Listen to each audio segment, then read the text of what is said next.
Kedua menteri ini bermasalah. Bermasalah dari segi apa? Tidak mengumumkan secara terbuka akan mundurnya beliau berdua, milih salah satunya saja.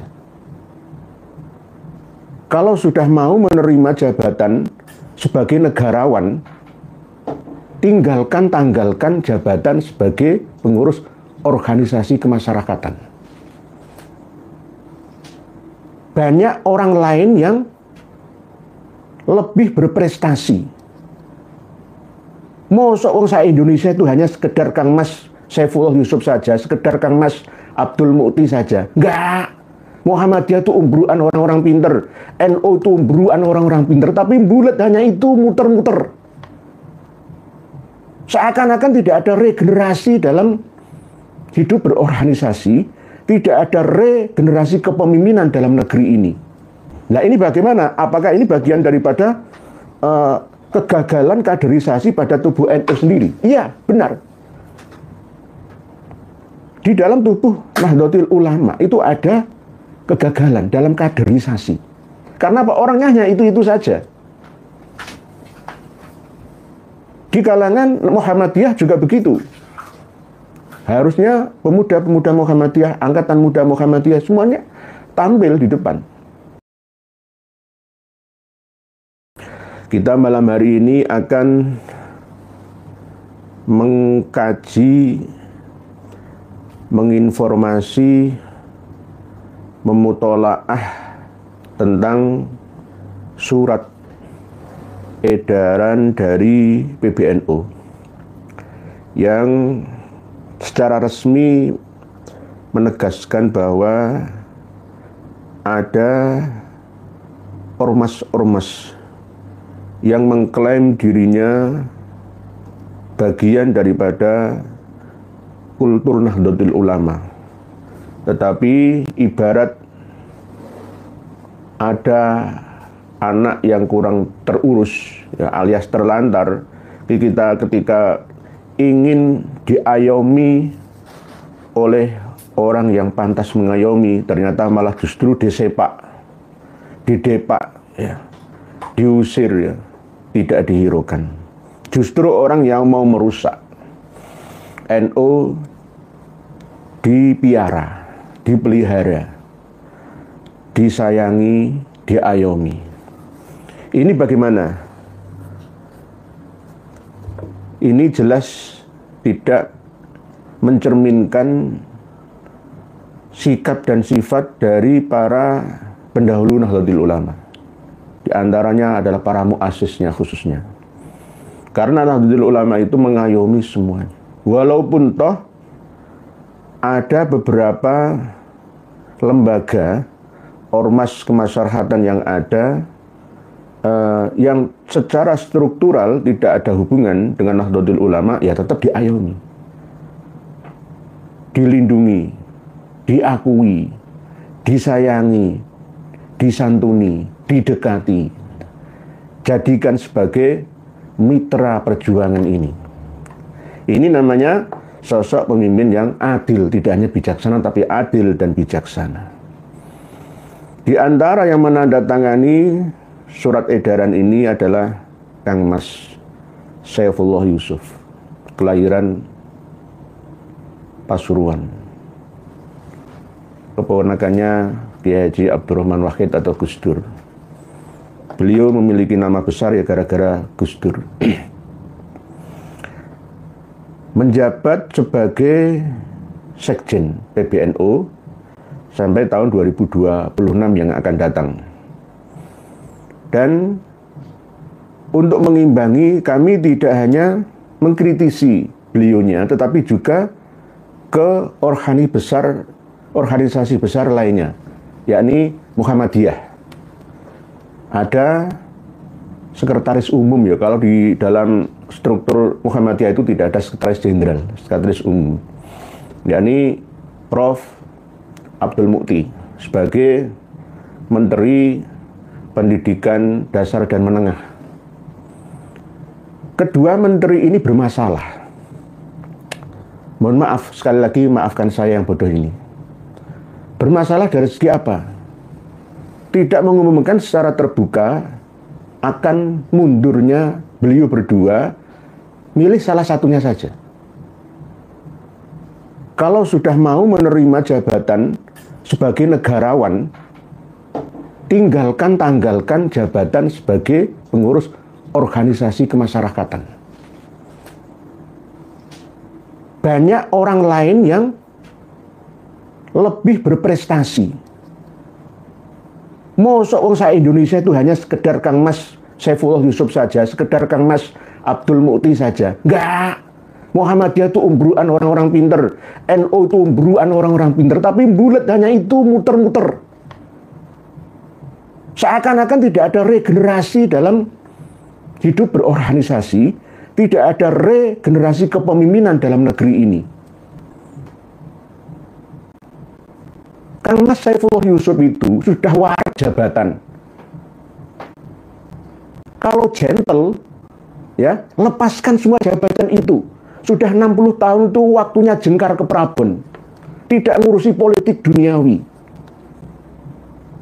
Kalau toh mau tetap anfa'uhum linnasi, harus benar-benar teliti, hati-hati, dan benar-benar mengayomi seluruh anak negeri, bermanfaat untuk seluruh umat manusia ini. Tidak hanya umat Islam saja, tapi seluruh makhluk yang ada di muka bumi. Kang Mas Saifullah Yusuf itu sejak dulu, tahun 2099 lah, 1999 itu sudah berorganisasi. Dan bahkan menggantikan ketua Ansor pada waktu itu, dari kalangan habaib ya. Tahun 1999 itu ketua Ansornya, GP Ansor itu dari kalangan habaib. Dari marga Assegaf yang meninggal dunia tahun 1999, lalu beliau menggantikannya. Terus akhirnya berpolitik ria ya, tetap berorganisasi, dua-duanya berjalan bersama dan selalu menduduki posisi jabatan yang mentereng ya di Indonesia. Di antaranya tidak hanya di organisasi NU saja, tapi juga di pemerintahan, menteri desa tertinggal pada masa Pak Jokowi, menteri sosial, menteri sekarang sosial lagi ya, menteri sosial itu 2 kali. Belum lagi menjadi wakil gubernur Jawa Timur sejak Pak Karwo ya sampai kemarin itu. Yang terakhir cagup tapi tidak berhasil karena berdampingan dengan Putih Guntur Soekarno.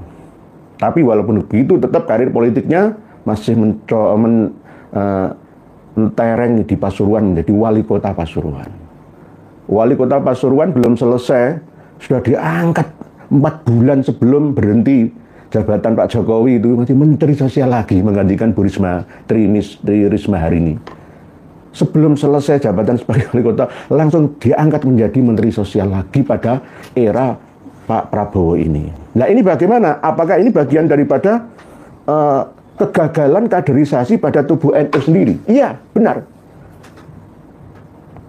Di dalam tubuh Nahdlatul Ulama itu ada kegagalan dalam kaderisasi.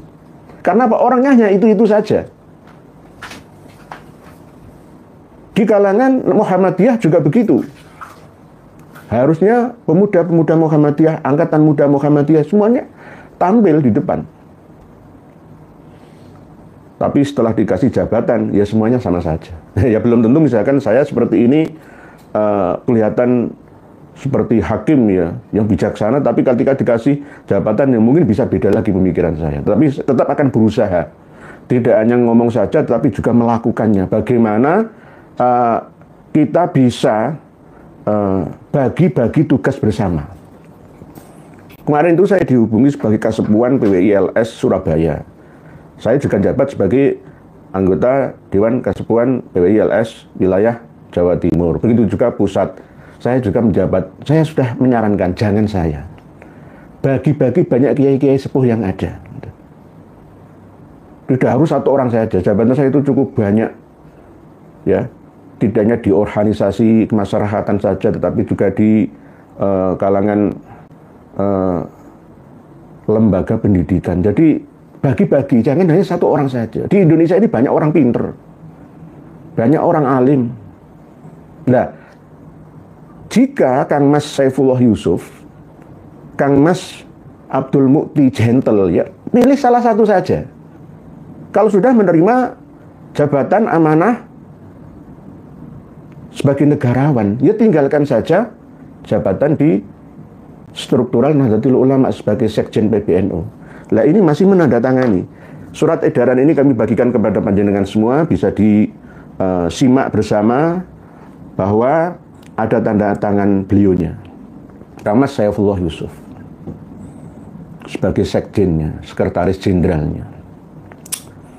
Nah, ini termasuk kontraproduktif. Ngurusi negara saja. Kalau sudah jadi menteri sosial itu tanggung jawabnya berat. Ngurusi orang-orang fakir miskin yang kurang kerjaan, penyakit sosial masyarakat.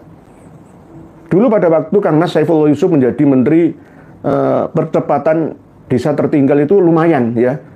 Door to door, terjun ke lapangan.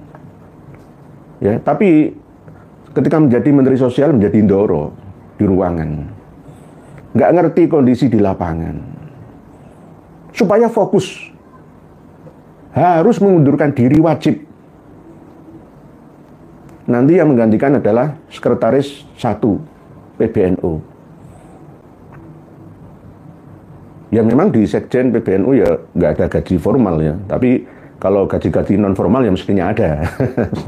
Kalau saya mau bongkar-bongkar itu, aduh, MLB itu bisa juga jalan loh ya. Kalau saya mau bongkar-bongkar, karena saya tahu, ya, ada apa sebenarnya di dalam struktural itu. Tetapi saya tidak mau, ya, karena apa, ini termasuk bagian daripada koreksi yang bersifat rahasia bagi kami untuk para kiai semua.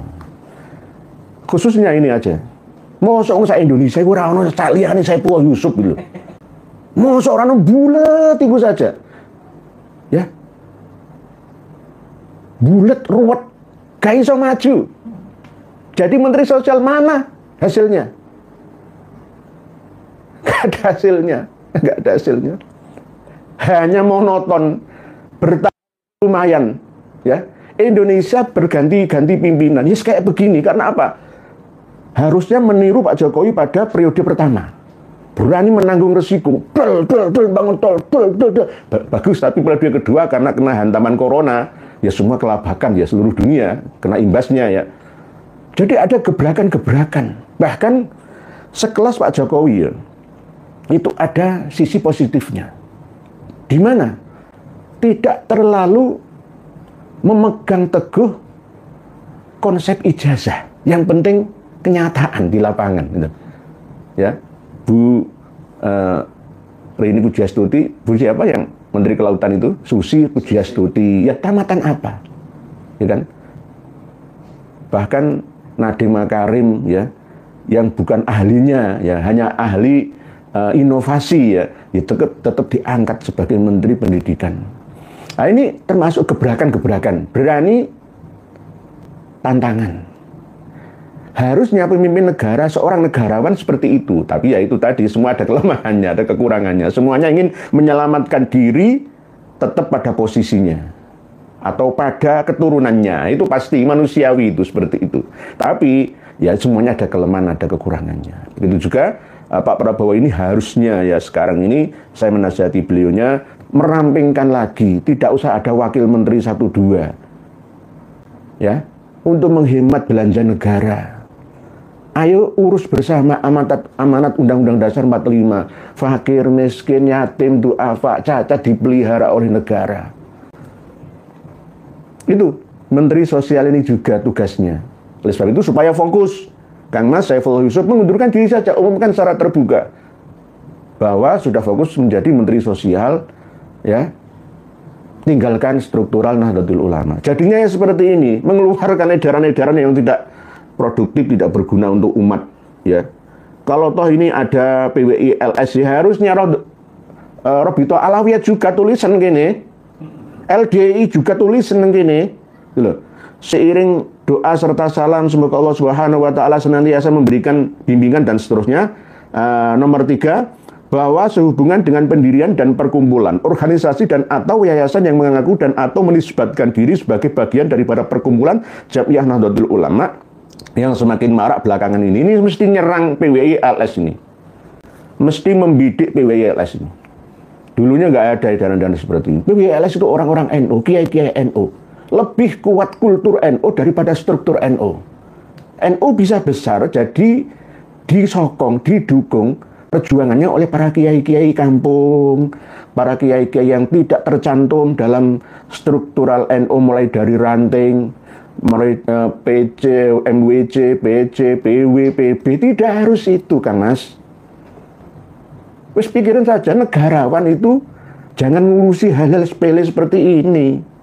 Ya, ini ada santri tani Nahdlatul Ulama atau santan NU, ya sampai huruf abjad ini. Nek Patman nggak masalah. Perkumpulan ahli Thariqah Al-Mutabaroh An-Nahdiyah punyanya Habib Lutfi bin Yahya, ini gak apa-apa, coreen sebagai warga NU gak masalah. Yang benar kan Jatman ya. Tapi yang ini loh Kang Mas Saifullah Yusuf, yang Abjad J ini loh, Perjuangan Wali Songo Indonesia atau Laskar Sabilillah. Ini isinya orang-orang NU. Kamu mau menganaktirikan orang-orang NU ini? Walat. Perjuangan Wali Songo itu sebenarnya induk tujuan utama daripada didirikannya Nahdlatul Ulama. Lambang bintang songonya itu loh. Dan PWLS ini tidak memiliki kepentingan apa-apa, hanya keumatan, kemasyarakatan, keagamaan. Tidak berpolitik, kekuasaan. Kalau PWLS jenengan cantumkan di sini, ya harusnya Robitoh Alawiyah, LDII itu bukan koncone NU, ya, Habaib bukan idola NU. Pecatan semua habib-habib yang ada. Itu yang penting untuk membersihkan NU dari kotoran, dari orang-orang yang merongrongnya. Kurang literasi, kurang referensi, kurang nambah ngaji lagi. Oleh sebab itu, ya saya tidak menyalahkan hanya ke Kang Mas Saifullah Yusuf saja, karena memang Kang Mas Saifullah Yusuf ini yang ngerangkap jabatan seakan-akan wong Indonesia kurang ono wong sing iso kayak Kang Mas Saifullah Yusuf. Ya ini ada Kiai Haji Anwar Iskandar, ya dari Lirboyo, macam-macam lah ya. Pak Yai Said Asrori, ini Ahmad Said Asrori, Pak Yai Ahmad Abdul Husni. Ya, ini semua adalah orang-orang yang malas belajar. Mohon maaf, sekali lagi maafkan saya. Saya selalu mengkritik kiai-kiai pesantren, kiai-kiai struktural Nahdlatul Ulama, malas belajar. Di era setelah direstartnya peradaban yang ada di dunia, di seluruh dunia, harusnya para ulama-ulama ini bangkit sesuai dengan khitoh keduanya, yakni abad kedua NU yang kemarin di Gor menggelegar, ya, mendunia. Jadi jangan hanya lokal saja yang diurusi, hanya lokal-lokal saja yang diurusi. Pemahamannya itu global. Dan ini ada yang di angka 5 ini ada edaran 45 bahwa karena rohanisasi perkumpulan dan atau yayasan sebagaimana disebutkan pada butir 3 di atas bukan bagian daripada struktur resmi Nahdlatul Ulama, maka pengurus PWNU dan pengurus PCNU tidak perlu melibatkan diri atau melibatkan entitas sebagaimana dimaksud dalam kegiatan resmi perkumpulan Jamiah Nahdlatul Ulama. Iya, tidak perlu resmi, tapi pengajian-pengajian PWILS di lingkup MWC, kecamatan, kabupaten PC, ataupun wilayah itu selalu menggandeng. Kula nyuwun dengan kiai-kiai Mustasar NU, ya kita sowani. Yang ngawal saya ketika pengajian di mana-mana itu ya Banser. Banser itu tugasnya mengawal kiai NU, gitu loh. Lah kalau ngawal kiai Muhammadiyah ya beda lagi urusannya, karena sudah ada satgasnya sendiri, gitu loh. Kokam. Jadi sudah ada sendiri. Jadi jangan salahkan. Ya karena ini saya membela Banser. Kan Banser itu termasuk yang paling ikhlas di antara orang-orang yang ikhlas di organisasi Nahdlatul Ulama. Saya kadang-kadang itu kasihan. Saya dapat bisaroh sedikit gitu ya. Saya bagi-bagikan, ayo bagi mas tuku rokok ya. Nek gak ono Banser, ya pengajian ya nggak ada harganya. Mohon maaf gitu. Ya ini dihina-hina oleh Habib ya. Dari kalangan Mbak Alawi, sampean diam saja. Apa nggak pernah melihat videonya, Kang Mas Saifullah Yusuf? Ibu-ibu, bapak-bapak tidak usah memasukkan anaknya menjadi anggota Banser Ansor. Itu adalah sesat, saya bertanggung jawab. Itu ngomong Habib Mbak Alawi itu. Kami yang membela Banser itu orang yang mukhlis. Cuma kadang-kadang kalah dengan uang. Karena memang mereka lugu-lugu. Banser itu ingin mengabdi ya kepada kiai ulama, ya, ingin berguna untuk perjuangan agama dengan seikhlas mengawal ulama-ulama NU yang ada. Nggak ada gajinya, nggak ada seragam, kadang beli sendiri kok. Ya, oh duit rokok, alhamdulillah. Padahal ngawal pengajian itu ada 4 jam kadang-kadang ya. Kadang 4 jam. Saya itu pernah tidak dikawal sama Banser itu nggak ada harganya, kayak wong keleleran, kayak Bang Bung. Setelah dikawal Banser berharga langsung. Nah, inilah. Oleh sebab itu jangan larang, ya. Karena kami ketika ada pengajian di daerah, ya, itu mesti melibatkan sowan dulu ke Suriah, ya, ke pengurus MWC, PC, kalau bisa ya PW, gitu. Ya, jadi jangan corak-corak, tidak boleh, haram dan lain sebagainya. Anda kurang literasi, kurang referensi, fokus saja menjadi Menteri Sosial, ada gaji di sana yang melimpah ruah untuk kehidupan panjenengan. Nggak usah ngurusi NU lagi. Banyak orang-orang pinter.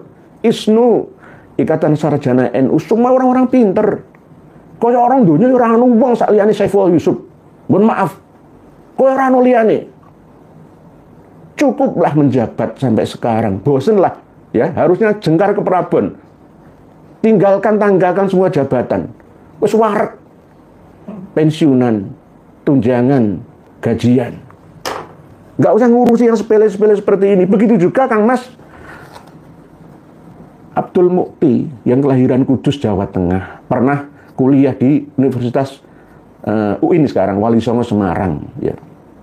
Pernah kuliah juga di Australia ya, Selatan ya.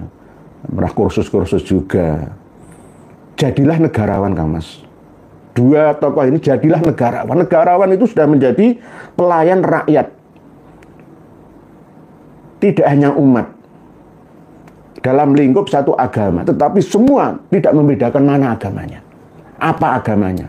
Dari mana daerah suku bangsa. Enggak. Kalau itu seluruh rakyat Indonesia itu adalah lingkup wilayah kerja panjenengan semua.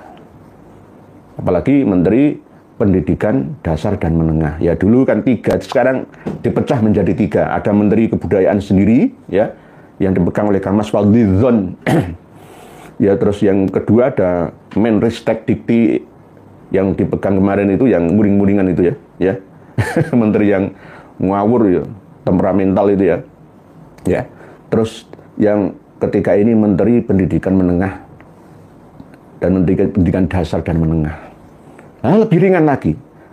Dari satu lembaga kementerian dipecah menjadi 3. Orang menteri dan setiap menteri ada pembantunya, ada wakilnya.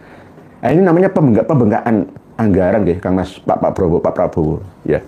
Usahakan Indonesia kepingin maju melesat cepat, bersaing dengan bangsa-bangsa lain harus dengan memberi contoh yang tepat. Ya, tidak hanya ngomong saja, tapi juga perbuatan. Jalankan amanat. Ya, diantaranya ya seperti ini. Tradisi rasa malu ini juga harus digelorakan, dikampanyekan bersama. Apa malunya? Ya kalau sudah kadung jabat, Menteri Sosial, Menteri Pendidikan, ya tinggalkan. Sekretaris Umum Muhammadiyah, Sekjen PBNU, tinggalkan. Ngaku banyak yang lain, sekalian maju. Ngangkat yang lain. Orang cerdas itu bisa mencerdaskan orang lain. Orang sukses itu orang yang mampu menjadikan orang lain sukses. Itu namanya orang yang berhasil anfa'uhum linnas au ilmin yuntafa'u bihinya. Itu benar-benar berfungsi. Bukan, oh asik pintur kudu aku dewe. Jangan begitu, Kang Mas. Jangan serakah. Tirulah orang-orang Jepang sana itu loh. Malu. Orang Jepang itu justru malah mengamalkan ajaran Islam al-haya'u minal iman. Al-haya'u minal iman. Al-imanu bid'un wa sab'una syu'batan. Adnaha imatatul adza anit thariq wal haya'u syu'batun minal iman. Nah, ini hadis atau dawai Kanjeng Nabi kita, bahwa malu itu bagian daripada kesempurnaan iman bagi jabatan. Oleh sebab itu kami mengharapkan, kami dukung pemerintahan ini untuk bersinergi bersama. bermasyarakat, merakyat, ya. Tunjukkan ya bahwa Nusantara ini bangkit, kuat, ya, bisa bersaing dengan negeri lainnya. Lindungi seluruh tumpah darah tanah, air, dan udara kita, rakyat kita, sejengkal tanah, nyawa manusia Indonesia ini sangat berharga. Nanti kalau nggak bisa bekerja dengan maksimal sekelas Menteri Sosial, Menteri Pendidikan, akan ada banyak tumbuh kesenjangan pendidikan, kesenjangan perekonomian, yang akhirnya akan ada kriminalitas yang tinggi, kebutuhan yang merajalela. Ini dampak ya daripada pemimpin ya. Menteri Sosial itu memimpin bagian sosial. Dulu pernah pada zaman Gus Dur itu Menteri Sosial ditiadakan, Menteri Penerangan ditiadakan. Jadi inilah pentingnya kita untuk tidak serakah dalam hidup ini, bagi-bagi. Begitu juga para pengusaha Tionghoa, ya selamat Imlek bagi yang merayakannya. Pengusaha Tionghoa itu jangan serakah lah. Dari 85% penduduk Indonesia yang muslim ini hanya 15% yang memegang kekayaan Indonesia. Selebihnya dikuasai oleh orang-orang non-muslim, khususnya dari marga Tionghoa. Marga Tionghoa ini juga harus ngerti bahwa hidup di negeri ini harus turut serta memakmurkan rakyat di negeri kita ini. Bukan dari rakyat di negara dataran sana, tidak. Pentingnya kita untuk mengabdi terhadap negeri kita, mencintai nasionalisme kita sejak dini kita tanamkan bersama dalam memori setiap anak bangsa, tidak membedakan dari sukunya mana. Kalau memang Tionghoa Arab sudah diakui menjadi bagian daripada NKRI, harus membaur. Nasionalismenya harus tinggi, wajib. Pan-Arabisme dulu sekarang dipecah mengecil lagi, pan-tarinisme, hadromisme harus dihindari. Jangan sampai mencintai Tari, mencintai Yaman lebih tinggi daripada mencintai negeri ini. Kalau ada yang seperti ini harus dipersilahkan milih, ya, kembali ke Tarim sana atau tetap tinggal di negeri ini. Itu saja enak, ya, tegasi saja. Kalau toh mencintai negeri ini, ya cintailah hubul watan minal imani sebagai wujud daripada syu'bah min syu'abil imani, yakni asyukru minal iman, mensyukuri anugerah dari ilahi yang ditumpahkan di negeri tumpah darah tanah air ini. Begitu. Jadi Kang Mas Abdul Mukti harus ngerti.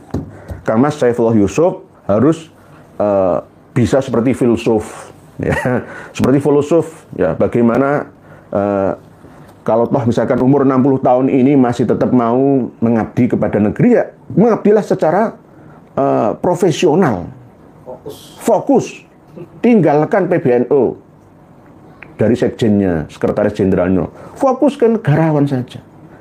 Karena Indonesia ini tidak butuh agamawan, mohon maaf gitu. Agamawannya cukup banyak, melimpah stoknya. Yang minim stok itu adalah negarawan.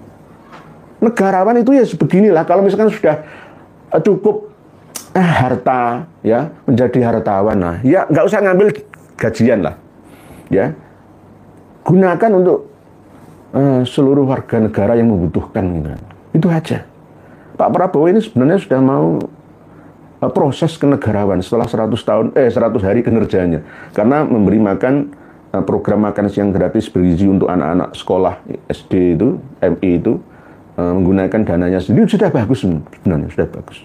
Ya kita dukung lah, kita dukung. Tetap Pak Prabowo sebagai presiden kita. Jadi ini kan masukan-masukan dari rakyat jelata, dari ya sedikitnya lah tokoh agama lah, sedikit-sedikit saja. Ya, apalagi khususnya Kang Mas Saifullah Yusuf ini, wis wareg jabat, ya kurang opo maneh. Kalau toh misalkan terakhir ini kepingin husnul khotimah, ayo bener-bener fokus ke pemerintah, mengatasi kemiskinan, ya, kesenjangan-kesenjangan sosial yang ada, semuanya, ya, jangan ngurusi masalah NU biar diurus yang lain saja, ya. Salah kaprah semua. Ini penyakit-penyakit kita. Kalau nggak gini nanti apa? Sistem kaderisasi NU itu gagal. Kaderisasi Muhammadiyah pun ya setengah gagal sebenarnya. Kenapa kok saya katakan setengah gagal? Ketika masalah Ba'alawi ini menggelinding 3 tahun berjalan sampai sekarang ini, kalangan ulama-ulama Muhammadiyah itu cuci tangan, nggak mau turut serta dalam pembahasan. Ya takut kena imbas dari mungkin dinilai oleh umat Islam ikut campur urusan-urusan internal NU. Ya. Justru kami ini berjalan tanpa perlindungan dari formal Nahdlatul Ulama Muhammadiyah. Nah, ini kan sangat disayangkan. Ya, harusnya semuanya bersinergi. Di mana orang-orang Muhammadiyah yang pinter-pinter itu? Jangan niru Buya Hamka dulu. Hanya tahu nama kitab Al-Jawahir Syafaf saja langsung percaya bahwa Ba'alawi itu seorang Sayyid Syarif. Tanpa harus membuka data referensinya. Dalam hal ini ya, kalau masalah tafsir Al-Azhar Buya Hamka, saya mendukungnya. Tetapi kalau dalam hal pura-pura mengisbat Ba'alawi tanpa ada buku data referensi yang memadai, ya lebih baik diam saja. Kalau nggak ngerti, lah kemungkinan cari amannya Muhammadiyah diam saja karena kurang referensinya. Karena nanti kalau Muhammadiyah ini mengambil referensi dari Ibnu Taimiyah misalkan, ulama-ulama Salafi Wahabi Timur Tengah ya misalnya, akan Wahabi Muhammadiyah itu akan diklaim seperti dijudge seperti itu. Nah, inilah pentingnya kita bersama untuk saling menasihati. Mohon maaf Kang Mas Saifullah Yusuf, mohon maaf Kang Mas Abdul Mukti, ya Kang Mas saya 10 tahun lah ya. Anda sudah ditunjuk ya, oleh Pak Prabowo. Ya, para pembisiknya Pak Prabowo sendiri ingin merekrut organisasi besar NU dan Muhammadiyah. Aslinya itu seperti itu. Ya cuma ya menurut saya kurang pas lah. Kurang pasnya apa? Banyak orang lain profesor-profesor perguruan tinggi itu semua ya menristek dikti itu juga harusnya jangan temperamental. Kumpulkan semua profesor, doktor gabung di yang di BRIN yang langsung di bawah presiden itu juga. Optimalkan, maksimalkan sumber daya manusia di negeri ini untuk mengangkat kesejahteraannya dari ketertinggalannya, gitu loh. Hari ini loh ya, hari ini jamaah umroh dari Indonesia itu umbruan, antrian sampai 6 bulan yang akan datang itu tumpuk-tumpuk gak karuan. Saking banyaknya hartawan. Tapi kenapa kemiskinan masih ada di negeri ini? Setiap tahun jamaah haji ke Makkah, ke Madinah 200 ribuan. Ya, kalau tambahan 210 ribu. Kalau kali 6 tahun, 5 tahun sudah berapa? 1 juta orang-orang kaya di negeri ini. Tapi bagaimana kenyataannya? Kemiskinan masih merajalela. Miskin dari segi apa? Ya tetap dari kedua unsur, ya, faktor agama dan faktor ya rasa syukur ini diangkat ke permukaan. Dia tetap namanya kaya kan akan menuju ke kualitas kehidupan yang tinggi, bukan kualitas kehidupan yang rendah, kebahagiaan yang tinggi. Sama seperti negara Nepal itu. Negara Nepal itu miskin tapi bahagia. Miskin tapi bahagia. Beda dengan negara yang paling kaya sedunia, yang paling bahagia dari segi materialnya, finansialnya, dan ya spiritualnya juga. Luxembourg itu negara yang paling bahagia dan paling tinggi ekonominya. Luxembourg itu ya, perbatasan Belgia Jerman itu yang dulu pernah bergabung dengan Belanda itu, antara Belgia itu. Luxembourg itu. Padahal mayoritas penduduknya adalah Katolik, ya, Protestan, lalu sebagian kecil Muslim. Ini sebagai pelajaran kita bersama. Hubungan dengan negara-negara lain di dunia ini penting untuk pelajaran bagi kita semua, khususnya para pengemban amanat negara dan amanat struktural dalam organisasi agama. Ya, jangan serakah untuk menguasai seluruh jabatan yang ada. Bagi-bagi tugas bareng-bareng. Bareng-bareng. Ayo, masalah negeri ini kita angkat bersama.